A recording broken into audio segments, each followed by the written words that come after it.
বিগত 27 বছরে ইসলামী ছাত্র শিবির প্রমাণ করেছে জাতির জন্য শিবিরের প্রয়োজন।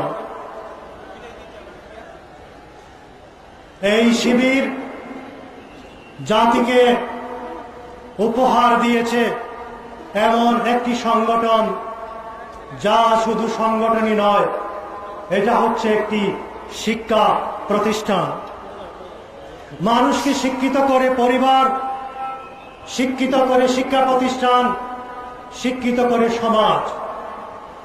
আজকে সুশীল সমাজের পক্ষ থেকে সুপ্রিম কোর্টের একজন নগণ্য আইনজীবী হিসাবে জাতির কাছে আমি এটা অত্যন্ত বিনয়ের সাথে বলতে চাই, এই জাতির জন্য ইসলামী ছাত্র শিবির অত্যন্ত প্রয়োজনীয়।